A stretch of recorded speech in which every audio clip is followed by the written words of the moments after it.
ngathiwa kwamiya entabeni zasemlazi. Ngokwenabashi ngisebenza kwiTheku South Sub-region ofisini kaSihlalo. Ngisebenza lapha nakithi emlazi kwahamba omunye umama emhlabeni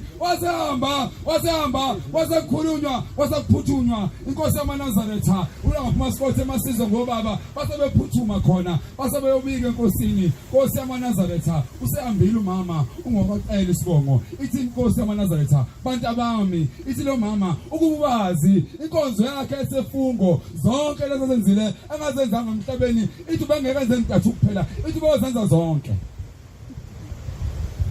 ithi ngoba ngibheka mina lapha esandleni sami zintathu kuphela inkonzo alotshwe kuzo ukuthi uzenzile sesemhlabeni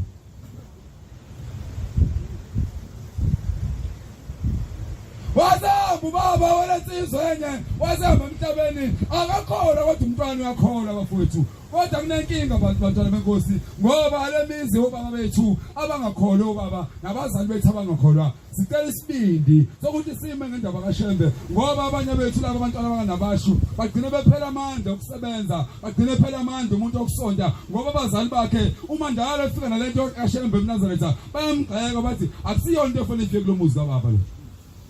omunye bese yakhathala phela amandla bese hlala phansi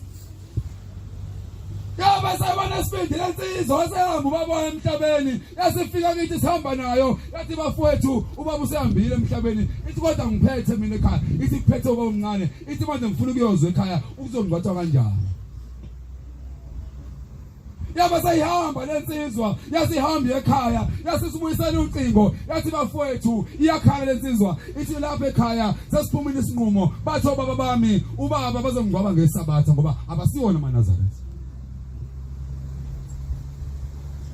uthi ngenza njani mina ngoba ngiyinazaretha ngicela ukubuza bafowethu uthi yina ngizoyenza uthi ngizowuphikisa ngithini ngoba ngiyazalwa ngumntwana omncane uthi ngizothini mina uthi ngishiye phansi noma ngihlale Cela isibindi sokulandela ushayela ayibonge inkosi uthi ngihlala noma ngihambe bafowethu sathi thina cha yenza lo ukufikelayo kodwa ungakhoda ukuthi iNazaretha alingwabi ngesabatha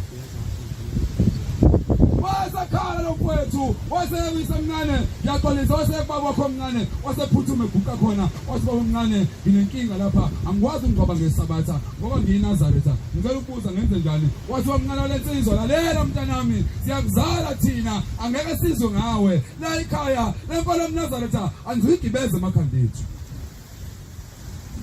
khuluma esimini abangcwele wathi angizigibeze emakhanda ethu wathi noma ikhona wathi kodwa ingaphezulu kwethu siyakuzala thina ngakusitshela yasikhala insizwa bese mfika usulomlindelo kababa wakhe bese behlala lapha endlini yasizivala lendlela lensizwa ikhala asefika ubaba wakhe balinda bendela isabatha ngoba mfihle lafika usulomgcwaba ngesabatha wathi hayi mina ngizohlala kwanyindlu wathi angizuya lapha la ngingotha khona wathi ngoba mina ngiyinazaretha ngizohlala lapha ngiyivalele endlini waze bangcwaba baqede bese ngiyaphuma base bengcwaba nangempela base bamiza abakwabo nabo ngafuna ukuphuma endlini wabuya la muntu udade wabo wathi uyakhala endlini akafuni ukuphuma wasathi usemncane emnyaka emshiye kanjalo wayesehlala bangcwele bangoba baqede makuphela ungwaba wasevuka ekseni wasehamba isebenza lensizwa lapha ihlala lapha ezamani isebenza la khona eJacobs yasivuka ngomsombuluko iphindele emsebenzini uma ifika lapho la isebenza khona uma ifika mangena esangweni uyayibiza umlungu wayephethe utlalela umntaka uSibanibani uthi namhlanje ngizokutshela ukuthi umsebenzi uphelele engazanga lutho Awungenzeni wathi umlungu mawukhona imali engikweleta yona ngitshele ngizoyikhipha le mali ngikunikeze yona ngoba ngifuna ukuthi ukhonde ekweleta yona kodwa wena umsebenzi ukuphelele namhlanje yasayikhala lensizwa yasixakeka yasijikela emva kwetoilet yasikhala kakhulu yasifonela ekhaya yasibika abazi abantu bakwabo ngoba ngekho iNazaretha yona yodwa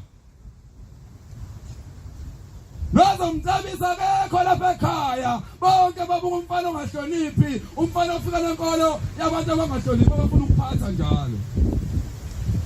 wabe sekuyele emuva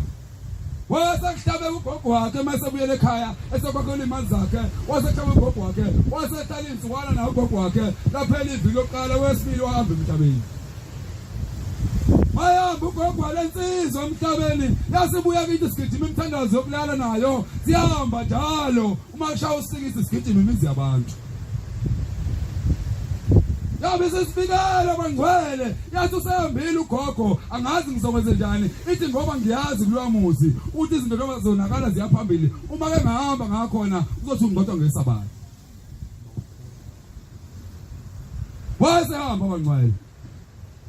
nangempela balibeka usuku lwesabatha wathi bafowethu lalelani lenzekile iphutha kwaba kanye kwesibili ngelisenzeka uthi mina ngoba ngakhetha ushembe uthi angisayi lapho uthi bongcwaba ngingekho Yoba seyihlala lensizwa yasiba nesibindi yasihamba wayifonela ubamncane ngosuku lomngcwabo waseyithuka kakhulu wasekhuluma amagama amabi kuyo wathi ngoba lenkolo yakhe ikwenza usigibele emakhanda mfana ayikho into yophinde kulungele emhlabeni wakhuluma umzali bangcwele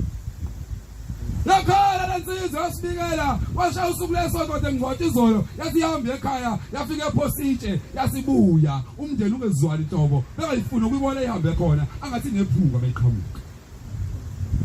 yabe sihamba lensizwa yabuyela khona lapha eThekwini ezamanetela khona ithema ilele ebusuku umsombuluko wayesabuya ugogwayo kuyo wasilalela mntanami wasilalela wathi umsebenzi wakho njengoba wahamba nje waqoshwa wena uthi ubaba wakho wadinwa kakhulu wathi ngoba uyalazi iqiniso wenziwa yini umngcwabe ngesabatha wathi ndazoyenza ufuna ukuhluphekisa emhlabeni waphinde ube nantenhle wathi ufuna ukuphuca yonke into onayo wasekuphucela umsebenzi wakho uthi mntanami ngizobonga kuwe uthi ungcwabanga ngesabatha uthi ngesonto mawuvuka uzophositshe uthi itshe lakho lingikhanyisela indlela yami uthi ngambona ushembe kwelizayo uthi ngoba bengeke ngize ngiyibone le ndlela uma uthi ungcwabe ngesabatha usho abantu abangakhona lezi zifuma mndeni ongakholwa abangcwele Asabonga ugogwayo wathi lalela mntanami phuthuma kusasa vuka yimina usengikhulumile nobaba wakho ngathi mina ngoba ngicabanga ngesabatha wathi mina ngikhulume nobaba wakho ngathi umsebenzi wakho mina ngicela kubuyisele wona ayibonga Nkosi Kathemba lensizwa mayiqhamuka umlungu uthi ugogwakhe ufike wakhuluma ilutho umesangweni uvala umlomo wakho uzophuma lo mlungu ezekuwena yena loxoxa yazi phuthuma lensizwa yami esangweni othamuka lo mlungu wayo wafika wathi mntanami kade ngakulinda uphuma phi kanti sikufuna singakutholi usho abantu abanalo icingo lakho bengamfonini Nkosi kusenzile